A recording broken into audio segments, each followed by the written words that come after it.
we're going to explore a text that is physically small, comprising only about 5,000 Chinese characters, but historically and intellectually immense.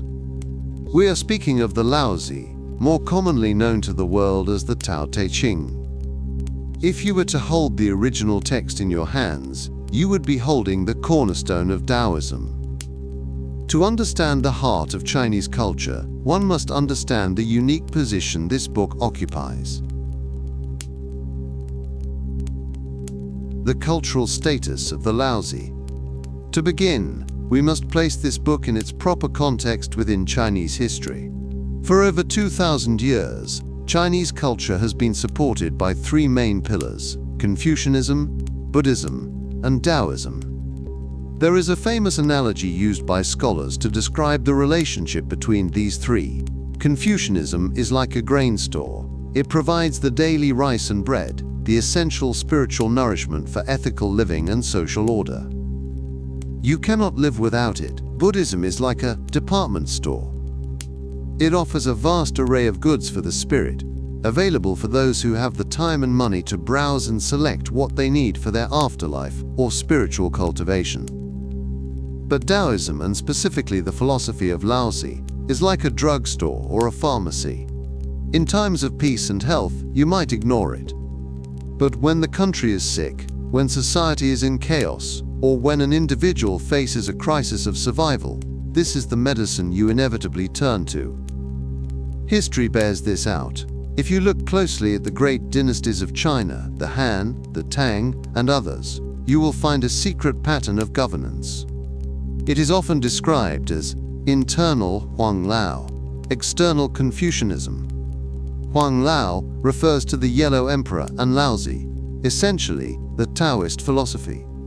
While rulers often promoted Confucianism on the surface for educational and ethical purposes, the actual techniques of survival, leadership, and stabilizing a chaotic world came from the Lao Zi. When a dynasty was crumbling or a leader faced an impossible crisis, it was often the wisdom of this book that provided the strategy for recovery. Take, for example, the famous rule of Wen and Jing in the Han dynasty. Emperor Wen practiced the teachings of Lao Zi devoutly. He ruled through non-action, Wu Wei, meaning he did not disturb the people with excessive laws or wars. He was frugal, wearing the same robe for 20 years. The result was that the prisons were empty, and the state became incredibly wealthy. This was the Lao Zi in action. Even in the Tang dynasty, the imperial family, surnamed Li, claimed Lao Zi, whose personal name was Li as their ancestor. They honored him with the title Supreme Mysterious Emperor, Tai Sheng Xuan Yuan Huang Di, making Taoism a state religion alongside Buddhism and Confucianism. So when we open this book, we are not just reading abstract poetry, we are reading the survival manual of Chinese civilization. The origin and the author. Who was the man behind the text? According to the records of the historian Sima Qian, Lao Zi was a native of the Chu state.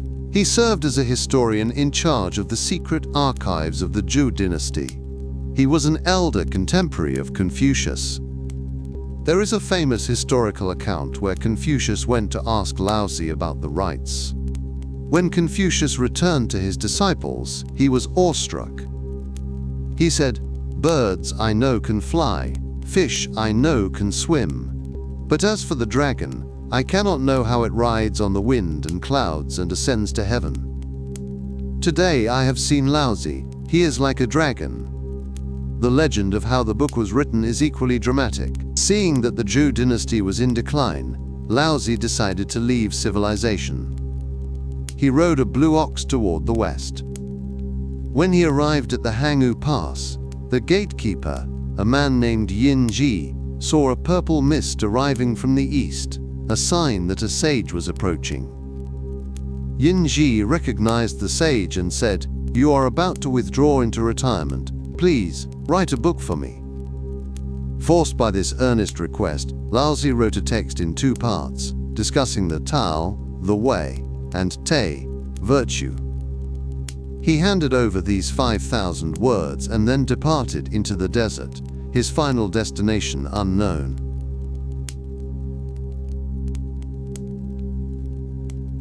The metaphysics of Tao. Now let us turn to the text itself. What does it teach? It opens with perhaps the most famous philosophical declaration in history. The way that can be spoken of is not the constant way. The name that can be named is not the constant name. Right from the start, Lao Zi warns us about the limitations of language. The ultimate truth, the Tao, cannot be defined by words. If you can define it, it is not the eternal absolute reality. He describes the origin of the universe through the concepts of nothing, Wu, and something, You. The nameless was the beginning of heaven and earth. The named was the mother of the myriad creatures. Nameless refers to the origin, the invisible essence. Named refers to the manifestation, the mother of all things. These are not two separate things, but two sides of the same coin. As the text says, these two are the same, but diverge in name as they issue forth.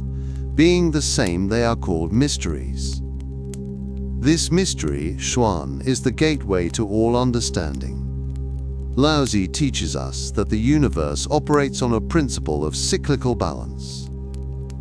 He observes, the whole world recognizes the beautiful as the beautiful, yet this is only the ugly. The whole world recognizes the good as the good, yet this is only the bad. This is a profound insight into relativity. Beauty exists only because we have a concept of ugliness. Good exists only in contrast to bad. If we obsessively pursue a rigid standard of beauty or goodness, we often create the very opposite, hypocrisy or suffering.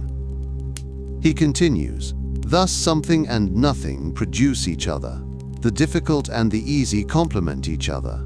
The long and the short offset each other. Nothing stands alone. The world is a web of relationships. To understand the Tao is to understand this interplay. The philosophy of water and weakness. If there is one image that captures the essence of Lao Zi's philosophy, it is water. In chapter 8 he writes, highest good is like water. Because water excels in benefiting the myriad creatures without contending with them, and settles where none would like to be, it comes close to the way. Think about water. Humans always strive to climb higher to reach the peak. Water always flows down. It settles in the low places, the gutters, the valleys, places people reject. It nourishes everything but claims no credit, yet nothing is more powerful. Later in the book, Lao Zi reminds us, in the world there is nothing more submissive and weak than water, yet for attacking that which is hard and strong, nothing can surpass it. This is the principle of softness, overcoming hardness.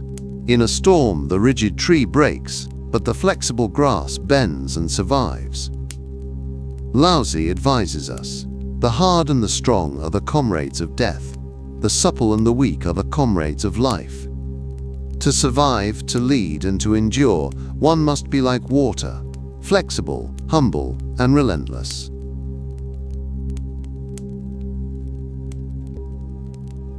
The art of leadership and Wu Wei.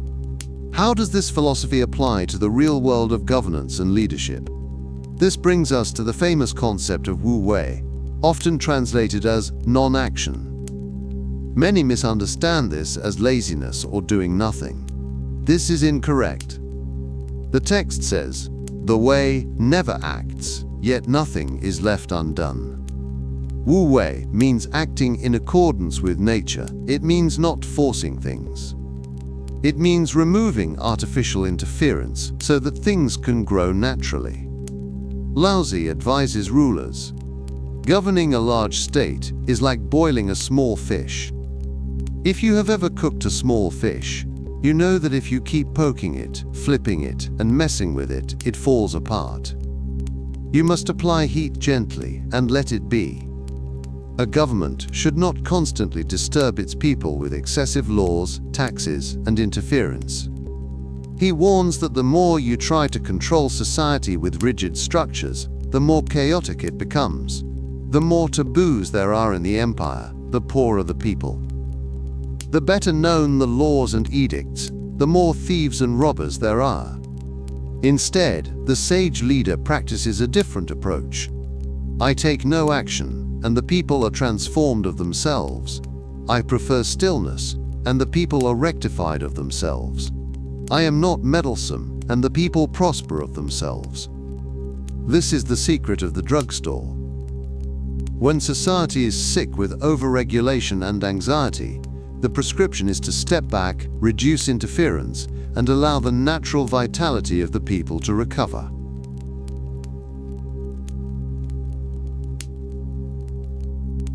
The three treasures. For the individual seeking to cultivate their own character, Lao Zi offers three specific guidelines, which he calls his three treasures.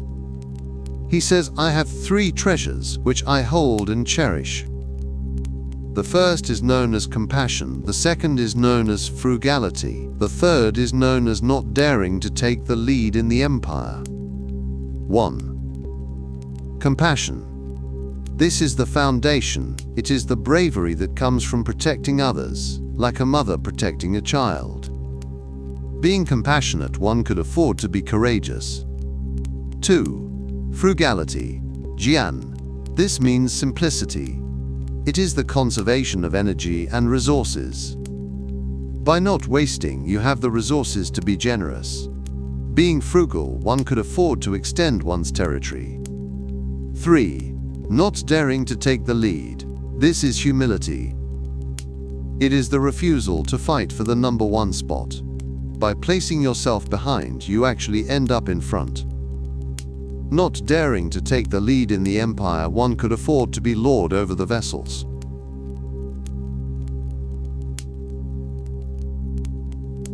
The wisdom of contentment. In a world driven by desire and ambition, Lao Zi offers a counterintuitive path to happiness, contentment. He warns us about the dangers of greed. There is no crime greater than having too many desires. There is no disaster greater than not being content. Hence, in being content, one will always have enough. He observes that he who knows contentment is rich. True wealth is not a number in a bank account, it is a state of mind. If you are content with what you have, you are already wealthy. If you possess the world but are anxious for more, you are poor.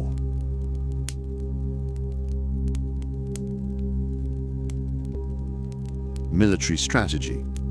Finally, it is fascinating to note that this book of peace is also a classic of military strategy. Lao Zi does not like war. He calls weapons instruments of ill omen. He believes that, quote, when victorious in war, one should observe the rites of mourning, because victory means the death of many people. However, he understands that conflict is sometimes unavoidable. His strategy is one of defense and yielding. He quotes the strategists, I dare not play the host but play the guest. I dare not advance an inch but retreat a foot instead. This is the martial art of yielding, letting the opponent reveal their hand, letting them overextend, and then using their own force against them. It is the strategy of the underdog who wins by not competing force on force. The submissive and weak will overcome the hard and strong. To summarize, the Lao Zi offers us a view of the world that is cyclical. Turning back is how the way moves. Weakness is the means the way employs. When things reach their extreme, they revert to the opposite. Good fortune has bad fortune hiding inside it. Bad fortune has good fortune hiding inside it. Therefore, the wise person stops before going too far. They know when to stop. It is a book that teaches us to be like water, to be humble, to be flexible, and to understand that the best way to lead is to serve, and the best way to gain is to let go. Whether for an emperor ruling a dynasty, a general commanding an army, or an individual seeking peace of mind in a chaotic world, these 5,000 words offer a mirror to the natural laws of the universe.